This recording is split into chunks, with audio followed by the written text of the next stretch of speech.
Good evening बच्चों, मैं आपके सामने आपकी मैडम पूजा कौशिक। अब मैं आपको बताना चाहूँगी, आपके लास्ट टाइम में मार्क्स बहुत कम आए थे, तो नवंबर के सेट में हमें पूरे मार्क्स देंगे। इसके लिए हम कम पढ़ेंगे लेकिन अच्छा पढ़ेंगे। तो आपको पता है आपके जो एग्ज़ाम में लेसन आने वाला है, उसमें एक लेसन है लेसन नंबर 3 परमाणु व अणु। लेसन हमने अच्छे से समझाया हुआ है, बस रिवीजन के तौर पे जो तुम्हें पता है वो मैं आपको बताने वाली हूँ। सबसे पहले तुम्हें पता मुझे बेटा तत्व, जो कि मैंने 1 से 20 तक तुम्हें बहुत अच्छे से याद करवाई है, उसकी परिभाषा इन शॉर्ट तुम्हें बता देती हूँ। ऐसे शुद्ध पदार्थ जो केवल एक ही प्रकार के परमाणु से बने होते हैं, जैसे हाइड्रोजन, हीलियम, ऑक्सीजन, सोडियम, इसके अलावा पोटेशियम, कैल्शियम, सल्फर, सभी जो भी आपका मन करे आप लिख सकते हो। समझ आ गया? फिर आपको पता लग गया तत्वों का कनेक्शन किससे है? परमाणुओं से। तो आपको ये भी पता होना चाहिए परमाणु की परिभाषा पूछ ले कोई एमसीक्यू में, तो आइडिया तो होना चाहिए ना। परमाणु किसे कहते हैं?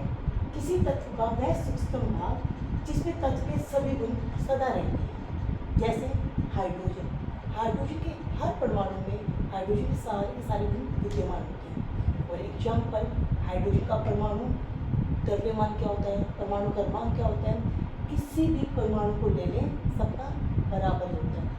समझा दिया सबको? आप इतना पता होना चाहिए तुम्हें कि परमाणु सूक्ष्म है, यानी कि वो अलग अलग भागों में नहीं टूट सकता।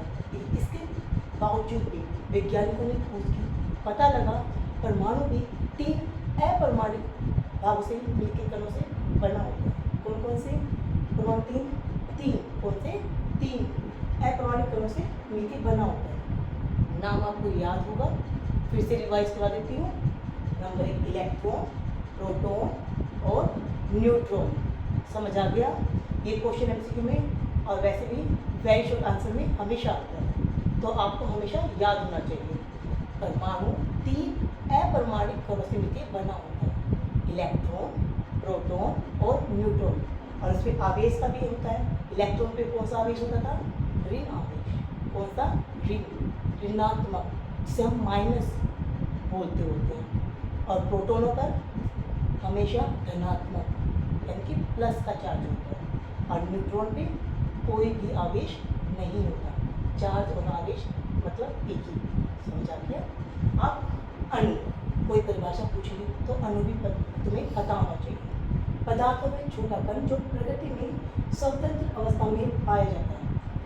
इसका मतलब अणु स्वतंत्र अवस्था में मिलता है, परमाणु स्वतंत्र अवस्था में मिलकर नहीं रहता है। और लेकिन अणु में एक खास बात होती है, रासायनिक अभिक्रियाओं में भाग नहीं ले सकता। इसके उदाहरण होते हैं हाइड्रोजन और ऑक्सीजन। नाइट्रोजन भी बोल सकते हो, फॉस्फोरस भी बोल सकते हो। फॉस्फोरस का P4 हो जाता है। सर आपको याद नहीं पता रहता है कैसे होता है, आप सभी को पता है। पक्ष पूरे होने चाहिए। हाइड्रोजन में कितने इलेक्ट्रॉन होते हैं? उसमें एक इलेक्ट्रॉन होता है, दूसरे में एक हाइड्रोजन होता है। ये आपस में क्या कर लेते हैं? सहसंयोजी अवयव बना लेते हैं, जिसके परिणाम स्वरूप हाइड्रोजन क्या होता है? सेटिस्फाई हो जाता है। सेटिस्फाई हो जाता है तो डेफिनेटली वो किसी और रासायनिक अभिक्रिया में क्यों ही भाग। याद आ गया तुम्हें? अब एक बात और ध्यान सुनो, एक लाइन समझने की कोशिश करो।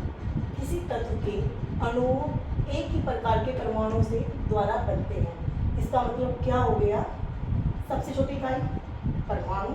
परमाणु कैसे मिलके बने होते हैं? 2 या 2 से अधिक परमाणु मिल जाए तो अणु बन जाएंगे, और अणु तत्व का एक भाग होता है। समझ आ गया?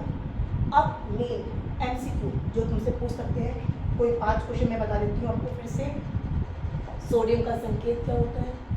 आपको बताना पड़ेगा। परमाणु किन 3 अपरमाणिक कणों से मिलकर बना होता है?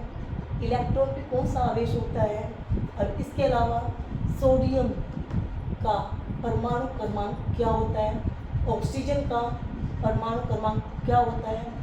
1 से 20 तक सभी के सभी तत्व आपको अच्छे से याद होने चाहिए।